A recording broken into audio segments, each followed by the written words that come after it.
Gobernadora Rafaela Cortés. Gobernadora, buenos días. Especial para ustedes y para toda la mesa de trabajo. Gobernadora, su departamento, ¿cuánto le tendría que girar al gobierno nacional con estos decretos de emergencia económica?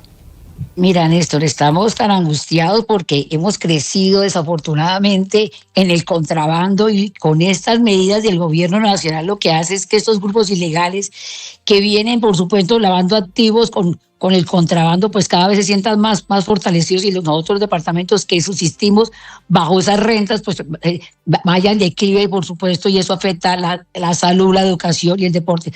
Nosotros giramos 25 mil millones al ADRES, giramos varios recursos, pero yo creo que, Néstor, yo escuchaba a Andrés Julián, que ha sido lo más triste para nosotros los gobernadores, es la poca articulación o ninguna articulación con el gobierno nacional y, por supuesto, esos decretazos, como yo digo, chisqueando los dedos después de haber trabajado todo el año pasado en el aumento del sistema general de participación y, por supuesto, violentando la autonomía de las regiones y la gobernanza de los gobiernos nacionales. Claro.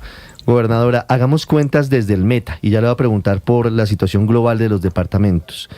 ¿En qué se ven perjudicados específicamente? ¿Qué rubros van a tener que recortar? ¿Qué servicios van a tener que dejar de atender? ¿Y por concepto de qué? Mire, hay algo que hay que tener en cuenta y lo que escuchaba yo a Andrés Julián, desde el mismo aumento del salario mínimo, y no es que uno esté en desacuerdo, por supuesto, eso afecta a las finanzas, los hospitales, estamos nosotros en esto con una preocupación, no solamente el departamento del Meta, sino en muchos departamentos, porque los presupuestos se cambian, muchas de las ordenanzas estuvieron montadas con los salarios mínimos legales mensuales, y hoy en día el alza que ni siquiera lo estaba pidiendo los sindicatos, sino que el gobierno lo estableció sin tener en cuenta, sin concertar con los departamentos, lo que decía, están afectando los hospitales, están afectando hoy, por supuesto, inversiones en tema de educación, de infraestructura, el tema de salud, los hospitales. El departamento del Meta tiene un hospital departamental que atiende 7 departamentos del hermano mayor de toda esta región y hoy ponen en riesgo, por supuesto, todos estos temas de salud, educación y deporte.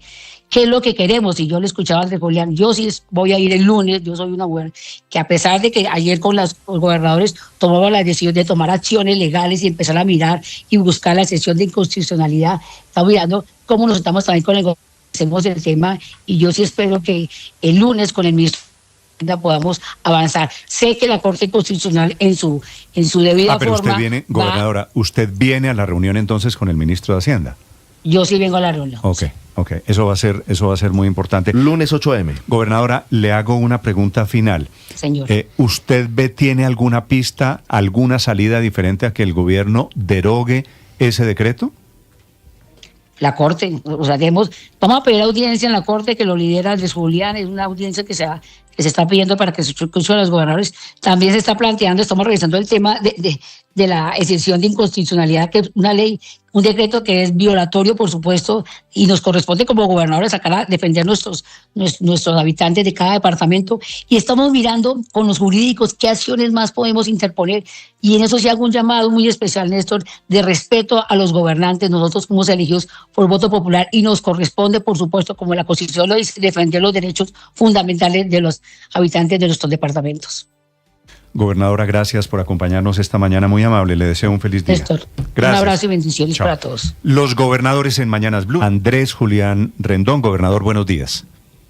Néstor, muy buenos días, un saludo muy especial para ustedes, sus compañeros de trabajo y todos los oyentes. Gobernador, primero quisiera preguntarle si esto nace en una pelea política suya contra el presidente Petro, que es la tesis que he escuchado de algunas personas.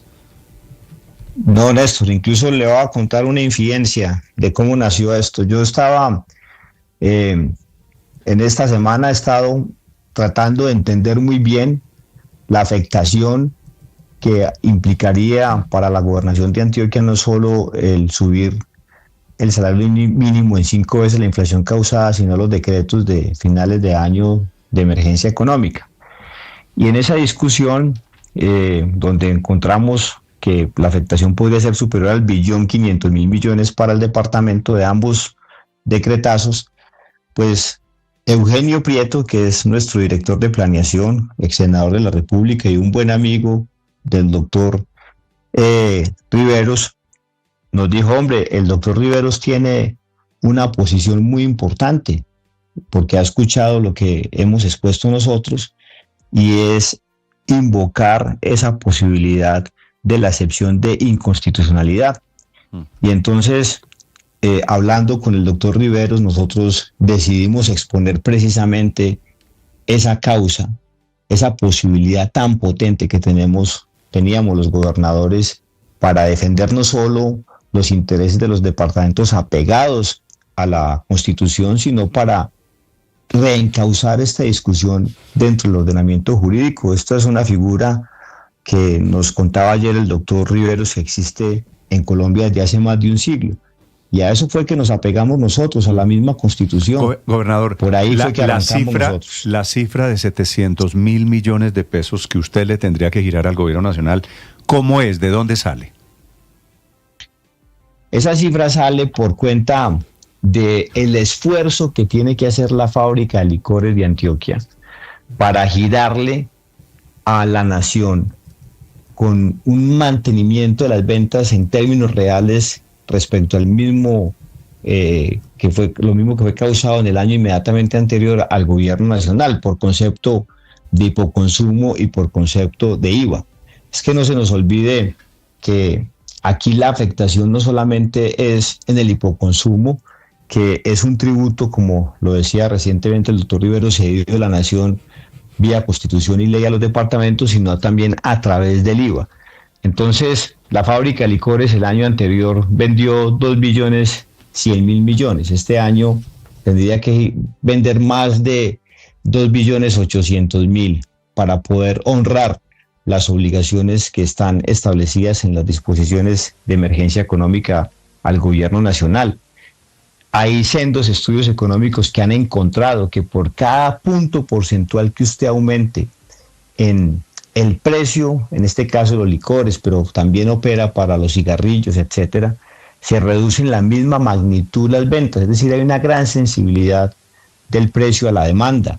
Y si la carga tributaria que implica estos decretos de emergencia se asume como tal, nosotros tendríamos que ver reducidas las utilidades de la fábrica de licores de Antioquia, por ejemplo, en 200.000 millones de pesos, adicionales a lo que tiene que girarle la misma al gobierno nacional. Así que realmente el gobierno no dimensionó el desastre económico que podría ocasionarle esto a unas finanzas muy averiadas ya de los departamentos, que son las más débiles de los entes territoriales.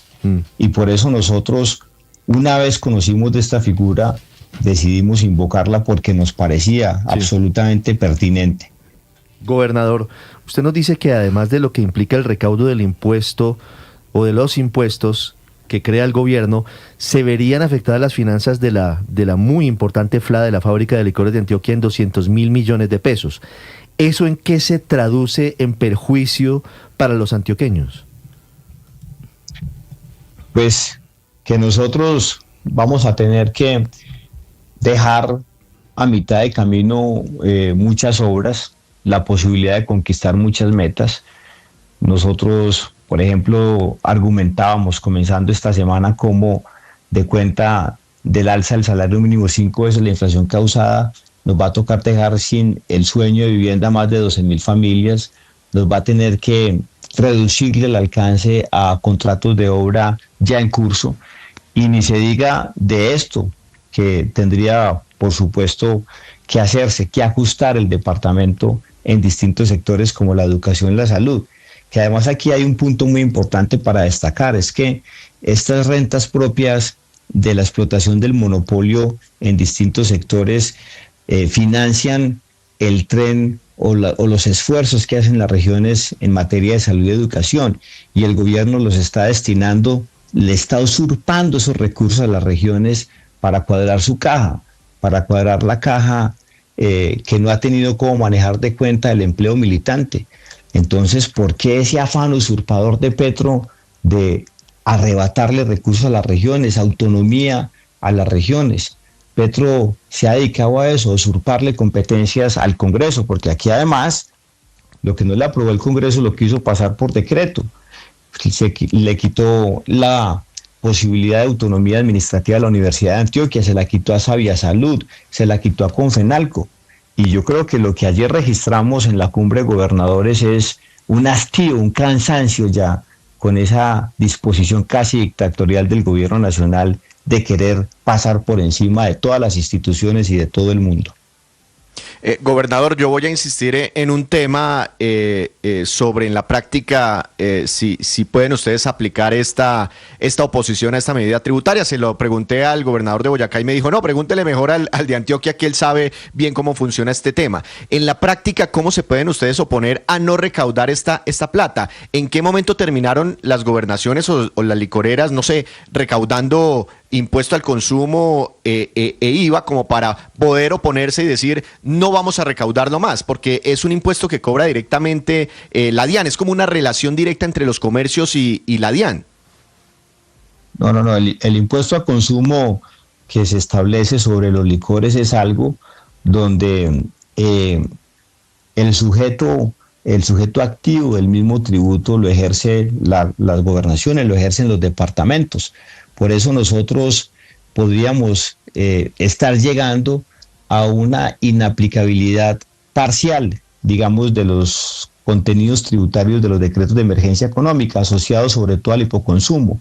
Hay una discusión sobre si podría o no con el IVA, porque el IVA claramente es un tributo nacional y entonces ahí hay otro tipo de discusión, pero claramente en el hipoconsumo podemos actuar en lo atinente a los que son tributos de los departamentos. Claro. Y yo quiero citar además aquí algo que también está violentando el mismo gobierno nacional, que es nada más y nada menos que el artículo 362 de la Constitución Política, donde dice que los tributos departamentales y municipales gozan de protección constitucional, en especial estos que son propios de la explotación de monopolios de las entidades territoriales y que no se pueden tocar ni se pueden trasladar a la nación salvo temporalmente en casos de guerra exterior. Entonces, aquí lo que nosotros estamos haciendo es evitar una arbitrariedad de tamaño monumental por parte del gobierno nacional. Es un y en terremoto, buena hora. Es un terremoto por todos los lados. ¿Usted viene el lunes a la reunión con el ministro de Hacienda, gobernador? No estoy seguro, lo estoy pensando. Yo creo que ese canal de diálogo debió haberse establecido hace mucho tiempo. Nosotros le preguntábamos ayer a el presidente de la federación, el director ejecutivo, el doctor Didier, si el gobierno nacional lo había llamado a fin de año para tratar este tema, para concertar, y dijo que no. Entonces, ¿ya para qué? Ya esperemos a que nosotros todos aterricemos esto en actos administrativos, invocando esa excepción de inconstitucionalidad y esperar a que la Corte se pronuncie de fondo. De acuerdo, gobernador, gracias, feliz día. Feliz día.